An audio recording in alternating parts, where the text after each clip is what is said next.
আমাদের প্রথম কথা হলো যে এই বাজেটে যেন নারী উদ্যোক্তাদের যে কাজ বা সেগুলি যেন উঠে আসে। কারণ আপনারা সবসময় দেখেছেন নারী উদ্যোক্তাদেরকে সবসময় বাজেটে একটা বিরাট বাজেট দেওয়া হয় যে নারী উদ্যোক্তাদের জন্য, তাদের ডেভেলপমেন্ট, তাদের সব। কিন্তু পরে দেখা যায় কি বাজেটের বেশিরভাগ বাজেটে ফেরত চলে যায়। তো সেটা যেন না হয়, এই বাজেটে আমরা চাচ্ছি যে নারী উদ্যোক্তারা যেন ঠিকমতো আপনার ইনফরমেশনটা কিন্তু অনেক ইম্পর্ট্যান্ট, যেটা নাকি নারী উদ্যোক্তারা জানে না। কারণ সেন্ট্রাল ব্যাংকে অনেক কিন্তু আছে, স্কিম আছে, এনবিআর থেকেও অনেক কিছু আছে এসএমই নারীদের জন্য। কিন্তু দেখা যাচ্ছে যে আপনার এই এসএমই নারীরা জানেই না যে এগুলি কোথায় কিভাবে তারা অ্যাভিল করবে। তার জন্য আমাদের রেকমেন্ডেশন হলো যে উঠান বৈঠক সেটা দরকার আছে, লিফলেট করে নারীদেরকে জানানো, তারপরে আপনার সেমিনার করে নারীদেরকে জানানো। এগুলো যদি হয় তাহলে নারীরা জানবে যে তারা অ্যাকচুয়ালি এই স্কিমের আওতায় তারা অনেক কিছু করতে পারে এবং তাদের এত ট্যাক্স ভ্যাটও দিতে হয় না যদি ঠিক মতো তারা বুঝে কাজটা করে। স্যান্ডেলিনা সো, রূপচর্চায় আভিজাত্য। তো সেই জিনিসটা আমরা বলেছি। এবং তার সাথে আপনার এই যে ট্যাক্স ভ্যাট দেওয়া হয়, আপনার একটা ক্ষুদ্র নারী যখন একটা বিজনেস করে তখন আপনার ধরেন আপনার ওই বিজনেসে দেখা যাচ্ছে যে ও যা রুজি করছে সেই বেশিরভাগই চলে যাচ্ছে ট্যাক্সে। কারণ আপনার একটা ক্ষুদ্র নারীকেও 15-20 হাজার টাকা ট্যাক্স দিতেই হয় বছরে। তো সেখানটায় সে হয়ে যায় যে ফ্যামিলি থেকেও তখন কথা আসে যে তুমি তো কিছু করতে পারছো না, সংসারে তো কোনো টাকা আনতে পারছো না, ওটা দিয়ে দিচ্ছ।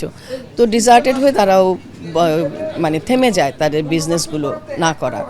তো এগুলো তো আমার মনে হয় ওনাদের দেখা দরকার। তারপরে আপনার এক্সপোর্ট করবে যে নারী, সে জানেই না এক্সপোর্ট কী করে করতে হবে, কত টাকা আপনার এক্সপোর্ট করতে গেলে লাগবে, আর কোথায় যেতে হবে, কত কোয়ান্টিটি এক্সপোর্ট করা যায়। তো তাদের জন্য যে আপনার ইনফরমেশন, এটা সব জায়গায় আমি বলবো যে ইনফরমেশন আর ট্রেনিং অবশ্যই জরুরি। প্লাস তাদেরকে ট্যাক্স রিবেট দিতে হবে এবং তারা যখন নতুন উদ্যোক্তা যখন আসে তাদেরকে আপনার ট্যাক্স রিবেট দিতে হবে এবং 3 থেকে 5 বছর তাদের ট্যাক্স ধরা হবে না, তাদেরকে সময় দিতে হবে কাজ করতে, তার বিজনেসটাকে গুছিয়ে নিতে। তাতে করে আমাদের দেশের যে তরুণী আছে তারাও কিন্তু অনেক এগিয়ে আসবে বিজনেস করার জন্য।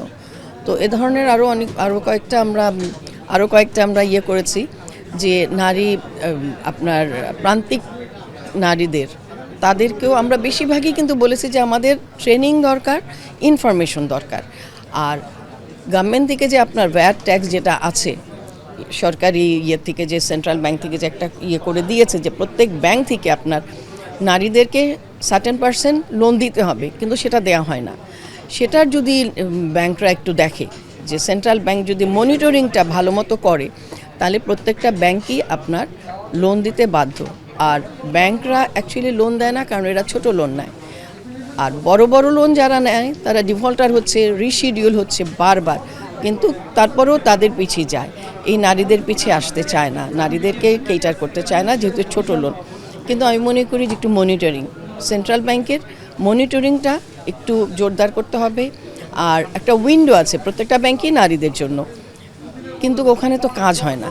তো ওখানে যেন ঠিকমতো কাজ হয়, একটা নারী অফিসার যেন থাকে এবং যেই নারী যাবে, ধরেন দুধ বিক্রি করে কিংবা আপনার গরু ছাগল পালে, সেই নারীও কিন্তু একজন নারী। তো আপনাকে তাকেও সমানভাবে দেখতে হবে যে সে দুধ বিক্রি করে কি একজন গরু ছাগল পালে, এই নারী আর কি। তারা তখন হয় কি, এদেরকে যদি আপনি না হেল্প করেন তাহলে আপনার এই দেশটা উঠবে কি করে। আর 50%-ও বেশি পপুলেশন কিন্তু আমাদের নারী।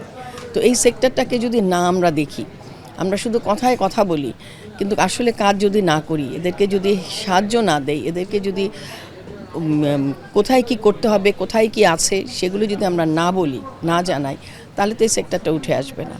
তারপর আরেকটা জিনিস, অনেক নারী কিন্তু অনেক প্রোডাক্ট তৈরি করেন কিন্তু সেখানে দেখবেন তাদের আউটলেট নেই। সো এখন কোথায় তারা বিক্রি করবে সেটাও তারা জানে না। তো তখন মাঝে যে একজন ভদ্রলোক বা যেই হোক একজন এসে কম দামে জিনিসটা নিয়ে চলে যায়। এবং এটা আপনার আচারের ব্যাপারেও আমি বলবো যে লন্ডনে কিন্তু বিশাল হচ্ছিল আচার, কারণ আমাদের বাংলাদেশি রেস্টুরেন্ট বহুত, সেখানে নারীটা কি করে, তার আচারটা বাড়াই কিন্তু নারী। একজন পুরুষ মেম্বারকে যে নাকি এক্সপোর্ট করে তার কাছে বিক্রি করে দেয় কম দামে। তো তাহলে সেখানেও কিন্তু সে হারাচ্ছে, যে তার ন্যায্য দামটা সে পাচ্ছে না। তো এগুলোর দিকে আপনার দৃষ্টি দেওয়া সরকারের অবশ্যই দরকার আছে, প্রয়োজন আছে। এবং নারীদেরকে, নারী বলে না, ক্ষুদ্র ব্যবসায়ী তাদেরকে উঠায় আনতে হবে দেশের জন্য, দেশটাকে উপরের দিকে নিয়ে যাওয়ার জন্য। এটা যদি মাথায় রাখে, মাইন্ডসেটটা যদি চেঞ্জ করে পুরুষরা, তাহলে আমার মনে হয় এই সেক্টরটা অনেক বেশি দ্রুত এগিয়ে যাবে এবং দেশও সুন্দর হবে।